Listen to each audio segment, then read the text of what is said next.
All right. All right, we will go ahead and begin this evening with head coach Brian Kelly. Coach Kelly, if you'd like to start with an opening statement. Yeah, it was, just for me, just watching our team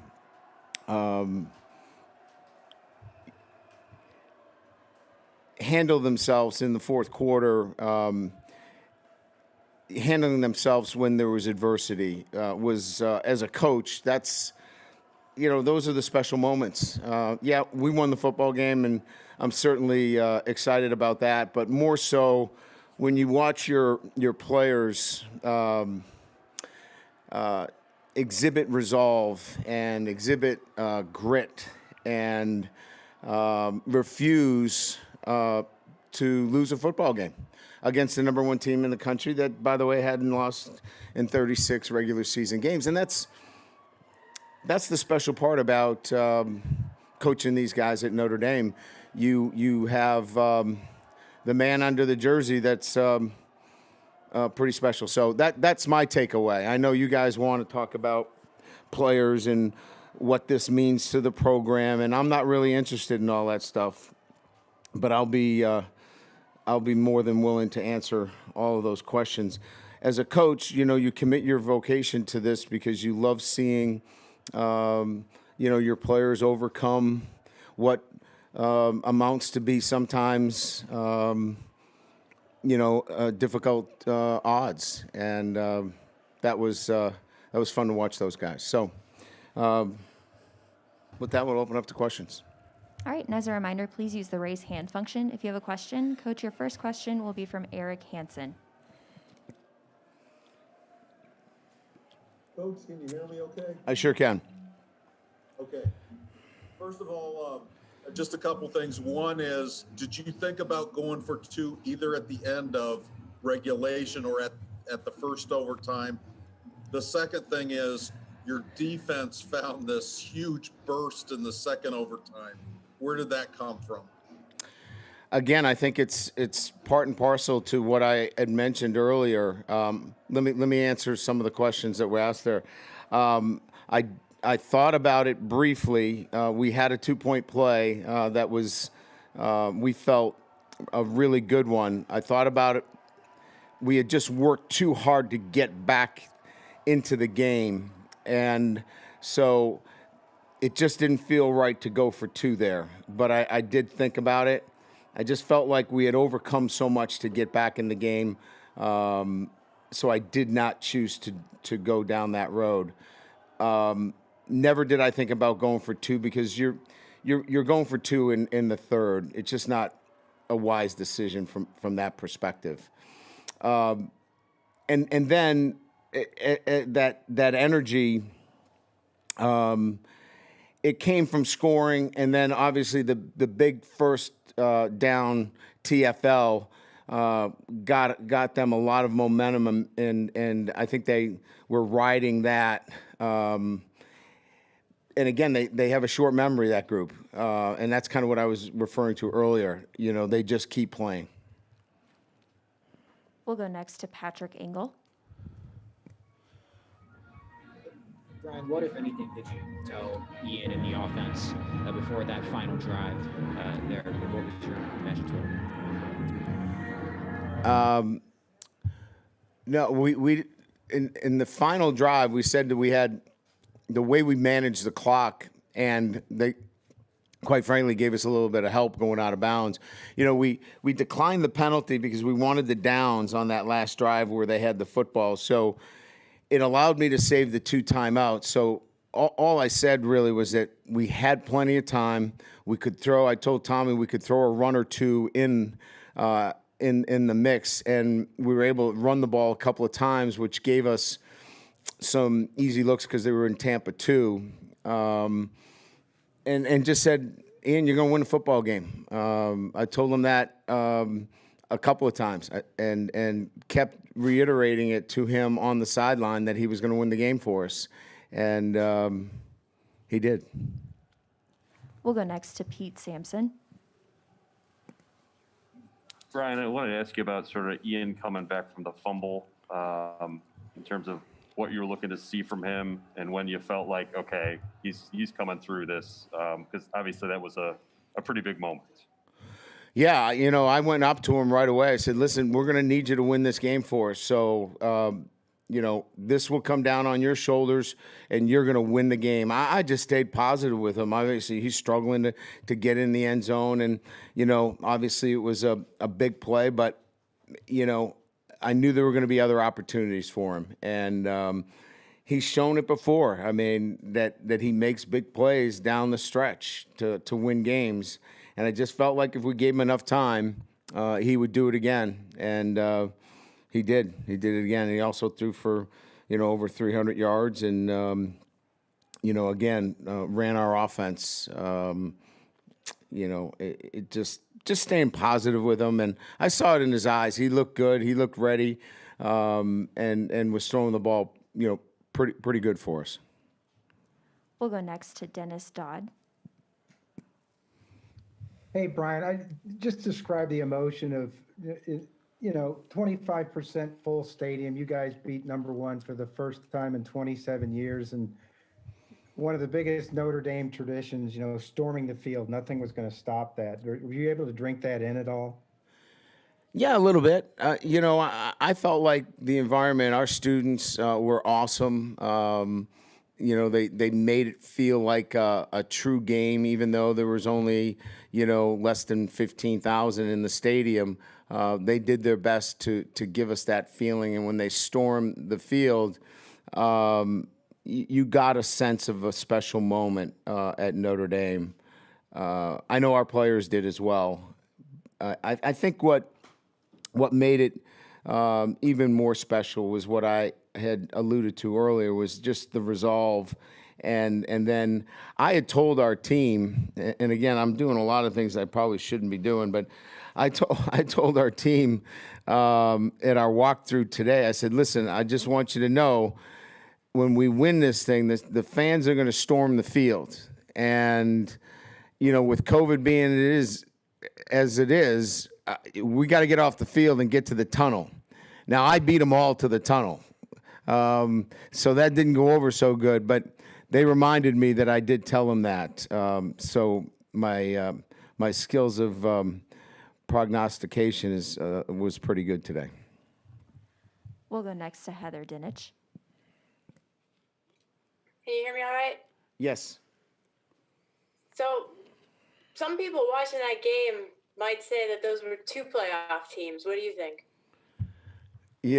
I mean, we got so much more work to do. And look, BC is going to be a challenge for us. I've got to get this football team back up, emotionally ready to play. And BC's we've got a target on our backs now. So there are so many more things on my plate relative to what I have to do than really concern myself with playoffs and who's in and who's not in. There are other people that will do that because the real challenge now is to keep this football team accelerating. We've got a lot of things we got to work on that we saw today. And that will be my focus moving forward, is to get this football team ready for BC. We'll go next to Tim O'Malley. Coach, you have to give up something defensively with all those playmakers Clemson has, but ETN, 27 yards, I believe, 28 yards, and limiting him to 57 through the air. Was he A, B, and C in your plan to just not let him get going? Obviously. We put a lot of emphasis on him not wrecking the game. But, DJ's a special player. Trevor Lawrence is a special player, too. Boy, I'd like to have Dabo's problems with those two guys. I mean, he's outstanding. I mean, his ability to throw the football today was pretty special. I think we would have, if we played them again, we would have to do some things a little bit differently because he is so explosive as a quarterback. We'll go next to Pete Byrne. Hey, Brian, I know you've already alluded to next week already, and I know you're going to want to get your guys to bounce back and be ready, but is there at all a sense of accomplishment or excitement that you're feeling tonight that you can share, just given what you guys have been able to do tonight? Oh yeah, we're extremely excited about the victory and beating Clemson. Look, all the narratives that are out there and whatever is said and talked about, that doesn't help you win this game.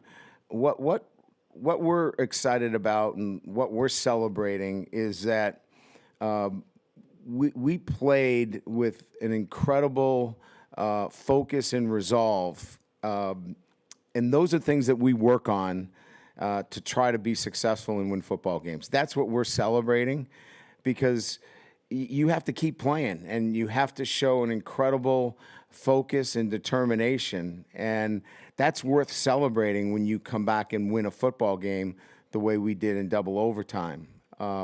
So we're not celebrating because we showed the world or we, changed the narrative, or we did this, because, they were the number one team in the country. We did it because we proved something to ourselves, and that's really satisfying, and that's what we're celebrating. We'll go next to Doug Farmer. Brian, you already discussed a bit the post-game chaos storming the field. I'd like to ask you the favor. Any other year, most of us up here would have been down there on the sideline as you head to overtime. What was the feeling, the tension, the mood on the sideline heading into that first overtime after a dramatic last minute? It was, I thought it was very controlled. We'd lost Javon, so we were making some adjustments. Trying to, he was in the tent being evaluated for a head injury. So trying to communicate with our medical staff. They did a great job of getting information, letting us know that he wasn't available. So we had to, make some adjustments with some formations and move some people around, because he, as you know, he was our go-to guy down there, in particular in the red zone. And then just, constant communication with everybody on the sideline, the coordinators, as to, how we were going to attack things. As you know, we ran the ball pretty effectively in overtime. I didn't want to become pass happy down there. And then we made a couple of, the last overtime, we made an adjustment on our alignments, taking away the inside slant. So, just making some adjustments, just, doing our job really, and our guys were really calm and pretty confident. We'll go next to Pete Thamel.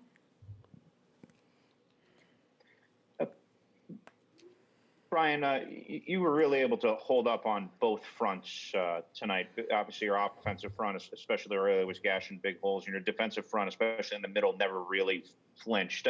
When you're measuring like from excellent teams to the elite, that those fronts are obviously always the key there. Does that give you some confidence going forward that you can really go toe to toe in the trenches with one of the programs that's the standard? Yeah, I mean, we ran the ball for over 200 yards. I don't know the last time a team has given up 200 yards rushing. And we threw the ball effectively. We threw it for 300. So when you rush for 200 and you throw for 300, you're doing some pretty good things offensively. Yeah, we'd like to play a little bit better defensively in certain situations, but I think when you look at it, college football is put so much pressure on defenses that I think it's the ability to really be who you are. And as I've said, we're not going to shy away from the fact that we have to stop the run and run the football if we're going to win these kinds of games, and that's what we did today. We'll go next to Pat Forty. Hi, Brian. I know you guys huddled extensively tonight. And Yeah. I think Ian had a wristband going as well. Was that just to keep your pre-snap information secure? That's exactly correct. We wanted to make sure that we had, about 150 to 175 plays that we wanted to make sure that we didn't signal in, and then we played fast, so there was no signaling. And again, I think from our perspective, it'll be the way that we continue to play against Clemson. And we will wrap it up with Adam Rittenberg. Brian, can you hear me? Sorry. Yes, sir. Wanted to ask about you can't beat Clemson with field goals. That was sort of the case for much of the night. What allowed you guys to just keep that belief that you could eventually reach the end zone when you needed to at the end of regulation and certainly in overtime to get this win? Yeah, I just think, well, a couple of things. We kept them the field goals too. If we were trading our field goals for their touchdowns, then this is a moot point, right? So I think a little bit of both, where both defenses got really stingy in the short fields. And then when we got to overtime, we just felt like we got into a pretty good rhythm. We knew that we could run the football after having a multitude of different looks. We kind of zeroed in on some things that we liked in the running game that set up our first downs much better. We had a pretty good inventory of plays, and then Ian, as you know, was able to use his legs to open up some things for us as well. I just think there was a confidence there, and Tommy was confident that we had a pretty good inventory left if we were able to run the ball effectively on first down, which in fact we did. All right, and we will wrap it up there. Thank you very much, Coach.